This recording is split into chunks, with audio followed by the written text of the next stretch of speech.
जोहार, जय मूल्यवासी। मैं रविंद्र राणे और आप देख रहे एमएन टीवी। मद्रास हाईकोर्ट ने एक याचिका पर फैसला देते हुए कहा कि धर्म का अधिकार जीवन के अधिकार से बड़ा नहीं है। कोर्ट ने तमिलनाडु सरकार को आदेश दिया था कि वो कोविड-19 प्रोटोकॉल से समझौता किए बिना श्रीरंगम रंगनाथ स्वामी मंदिर में धार्मिक रस्मों के आयोजन की संभावनाएं की तलाश करे। कोरोना महामारी के बाद पिछले 2 साल से लॉकडाउन आंख मिचौली खेल रहा है। पहले केंद्र सरकार ने लॉकडाउन लगाया। उस लॉकडाउन से लाखों लोगों को अपने घरों में पहुंचने में जो तकलीफें हुई, भूख प्यास से जूझते हुए कई लोगों की मौतें हुई, यह हमने सब देखा है। इससे केंद्र सरकार बदनाम होने लगी। तो जब दूसरी लहर आई और जब तीसरी लहर आने वाली है, इसका अधिकार केंद्र सरकार ने लॉकडाउन लगाने का अधिकार राज्यों को दे दिया। कोरोना ये केवल भारत में नहीं था, सारी दुनिया में था, आज भी है। लॉकडाउन भी सारी दुनिया में था। लोगों के जो हाल पहले लॉकडाउन के समय हुआ, ऐसा मंजर तो पड़ोसी मुल्क पाकिस्तान और बांग्लादेश ने भी नहीं देखा। इंग्लैंड अमेरिका की तो बात जो है दूर है। इस महामारी ने सभी धर्मों के प्रार्थना स्थलों को ताले जड़े हैं।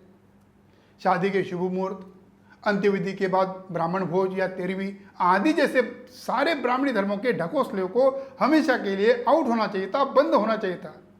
मगर हमारे देश में हजारों साल की जो गुलामी है, इतनी जल्दी कैसे निकलेगी? जैसे लॉकडाउन खुलता था, वैसे हमारे देश के गुलामों ने शुभ मुहूर्त, शादी, अंत्यविधि में आना जाना शुरू कर दिया।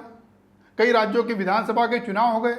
इसी वजह से कोरोना और फैला और कई राज्यों में फिर भी ब्राह्मणवादी ताकतों ने फिर से मंदिरों को खोलने की तकरीर शुरू कर दिया।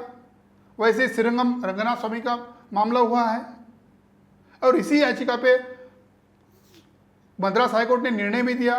वैसे ही महाराष्ट्र सरकार ने हर साल पंढरपुर में यात्रा होती है, दिंडी यात्रा होती है, लोग पैदल चलकर जाते हैं और इस यात्रा में महाराष्ट्र में सारे आजू बाजू के राज्यों से भी लोग चलकर जाते हैं। उस पर महाराष्ट्र सरकार ने बंदी लगाई। प्रमुख दिंडी के भक्तों को इस यात्रा को सफल बनाने के लिए सरकारी बसों से पंढरपुर में लेने जाने का निर्णय सरकार ने लिया। फिर भी ब्राह्मणवादी लोग भोले भाले लोगों को भड़काने में लगे हुए हैं। ऐसे हजारों भक्तों को पैदल यात्रा करने का आग्रह करने वाले कई वारकरी संप्रदाय के ब्राह्मणवादी लोग हैं। उसी में के बंडया तात्या कराड़कर को महाराष्ट्र की पुलिस ने हिरासत में लिया और पुलिस के साथ पंढरपुर की यात्रा को भेज दिया। तमिलनाडु में भी यही मामला है कि श्रीरंगम रंगनाथ स्वामी मंदिर में धार्मिक रस्मों के आयोजन करने में जो मद्रास हाईकोर्ट के मुख्य न्यायाधीश संजीव बैनर्जी ने बुधवार को एक जनहित याचिका पर सुनवाई किया और मौखिक रूप से टिप्पणी भी किया कि धार्मिक रीति रिवाज जनहित जीवन के अधिकार का विषय होने चाहिए। उन्होंने ये भी कहा कि धर्म का अधिकार जीवन के अधिकार से बड़ा नहीं है। यदि सरकार को महामारी की स्थिति में कदम उठाने हैं तो हम हस्तक्षेप नहीं चाहेंगे। मंदिर के इस मामले की सुनवाई करते हुए न्यायमूर्ति संजीव बैनर्जी और न्यायमूर्ति सेंथिल कुमार राममूर्ति की पीठ ने राज्य सरकार को तलब किया। कोर्ट ने सरकार को आदेश जारी किया कि वह कोरोना प्रोटोकॉल से समझौते किए बिना तिरुचिरापल्ली के श्रीरंगम रंगनाथ स्वामी मंदिर में उत्सव और रस्मों के आयोजन की संभावनाएं तलाश करे। मद्रास हाईकोर्ट ने सरकार को इस संबंध में धार्मिक नेताओं के साथ विमर्श करके एक विस्तृत रिपोर्ट दायर करने का निर्देश दिया।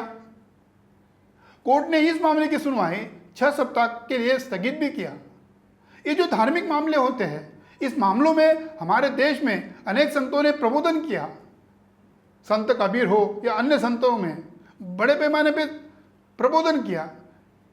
संत कबीर कहते हैं कि न मंदिर में न मस्जिद में हीरा खोया कचरे में। ईश्वर जो है, ईश्वर चराचर में है, मगर फिर भी ब्राह्मणवादी मानसिकता की जो गंदगी भरी हुई है, उनको पता नहीं है ईश्वर कहाँ है। आज के लिए इतना ही। सभी दर्शकों को धन्यवाद।